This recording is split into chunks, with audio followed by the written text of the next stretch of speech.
So ladies and gentlemen, as we continue our journey through the Economic Forum, I'm beyond pleased to introduce our next speaker, Chamber President Joanne Lawson. I think I could definitely speak for everyone in the council and say that you have been an absolute inspiration to all of us as we've continued this journey.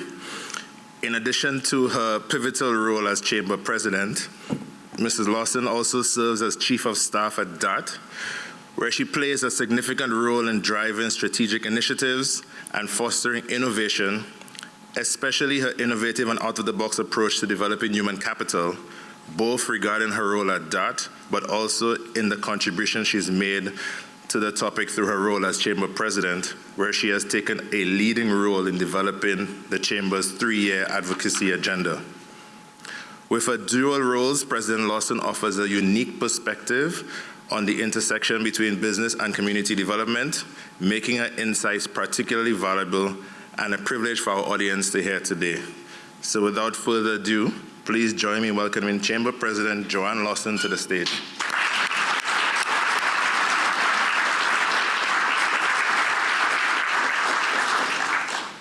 Too long have we sat back and allowed our children to graduate when ill-prepared and without basic skills.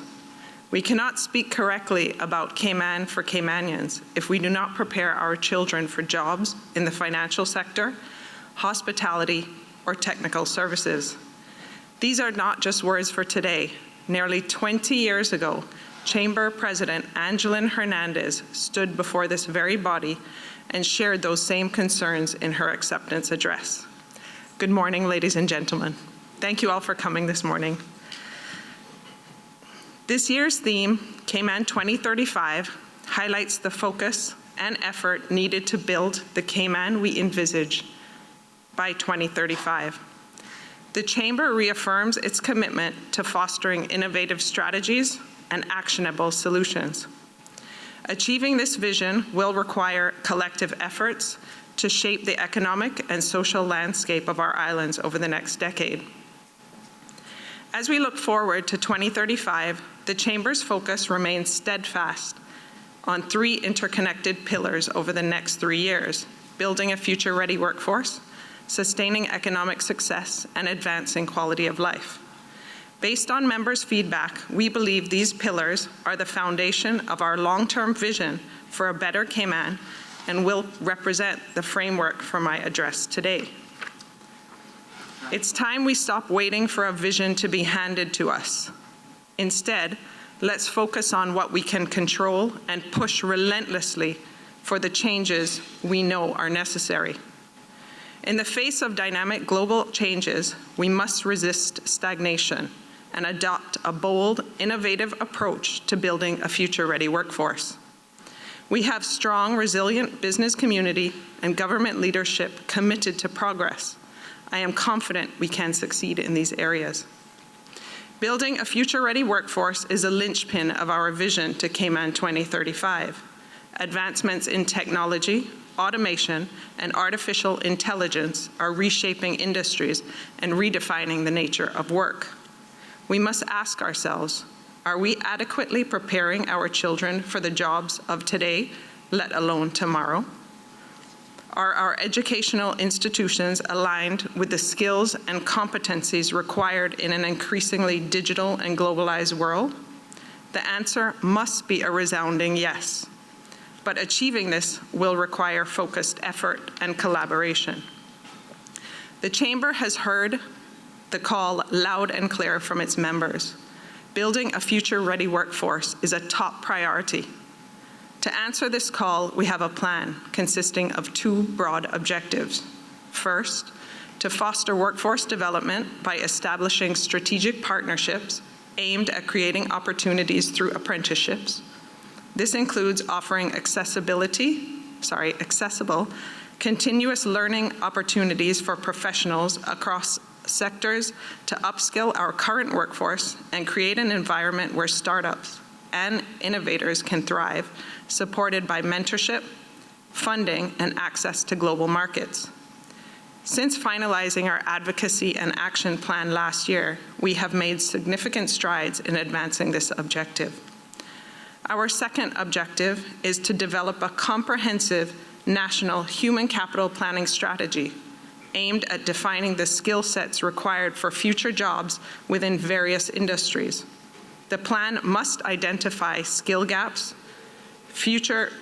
forecast future labor market needs, and align educational and training programs accordingly. While we will not see these efforts come to fruition overnight, we must remain bold and resolute in our mission. A future-ready workforce is not just about the technical skills, but about cultivating resilience, adaptability, and commitment to lifelong learning. These qualities will empower Caymanians to excel in a world where change is the only constant. The second pillar is sustaining economic success. The Cayman Islands has long been celebrated as a global leader in financial services, tourism, and business innovation. However, success is never static. It demands adaptation, forward-thinking policies, and a commitment to fostering a business-friendly environment. And for years, businesses have voiced concerns about rising operating costs, red tape, and difficulty in finding qualified and affordable labor. Our State of the Business Survey 2025 underscores our economy's strengths and challenges. Small and medium-sized enterprises are critical to our economic success. Yet, this year, more than half of our businesses reported a decline in profits, a stark reminder of the urgent need for proactive measures. Rising costs, notably in bank fees, health and property insurance, and labor, are straining profitability. Despite the challenges, many companies are planning to expand their workforce and are optimistic about relying on local labor. This spirit of optimism reflects the entrepreneurial drive that has always defined Cayman, a drive we must continue to nurture through collaboration and innovation.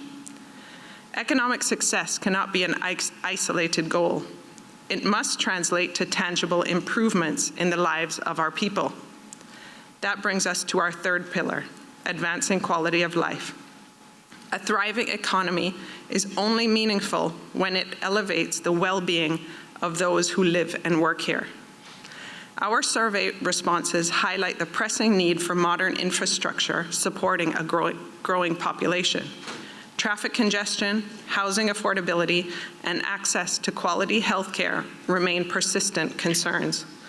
These issues are challenges to overcome and opportunities to create lasting solutions that will benefit future generations. The importance of partnership between government and the private sector cannot be overstated. By working together, we can sustain economic success, build a future-ready workforce, and advance the quality of life. Collaborative efforts to drive innovation in public transportation, invest in renewable energy, and implement sustainable practices will create new economic opportunities while ensuring environmental stewardship. Education serves as a cornerstone of enhancing quality of life and building a future-ready workforce. By strengthening the connection between education, economic mobility, and crime reduction, we can foster a resilient community prepared to meet the demands of tomorrow.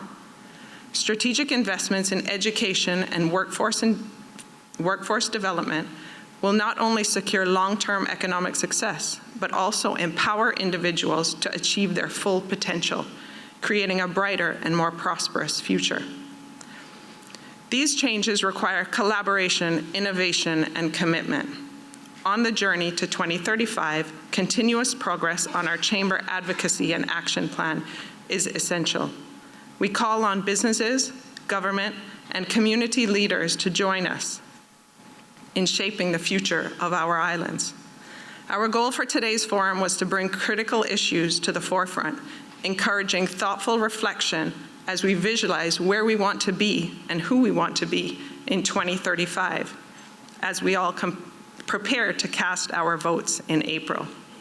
In addition, as we've done since 1986, the Chamber will host a series of televised candidate forums for the 19 constituencies. These forums will provide an opportunity for members and the public to hear directly from the candidates and understand their position on matters that will shape our future. Thank you again for being here today. Together, I'm confident that we can shape the Cayman Islands for 2035 and beyond, where opportunities abound, quality of life is unmatched, and the workforce is prepared for the future. Thank you.